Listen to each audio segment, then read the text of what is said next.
You ask Tiger to solve. This deals with linear equations with one unknown. The final result is x equals -1/2. Let's solve it step by step. Group all x terms on the left side of the equation. Subtract x from both sides. Group like terms.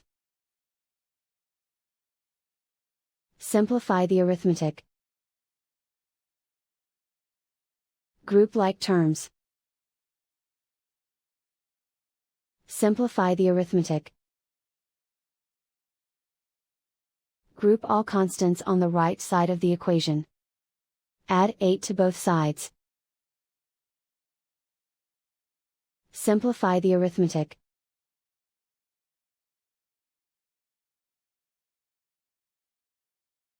Isolate the x. Divide both sides by 4. Simplify the fraction. Find the greatest common factor of the numerator and denominator. Factor out and cancel the greatest common factor. And so the final result is x equals -1/2.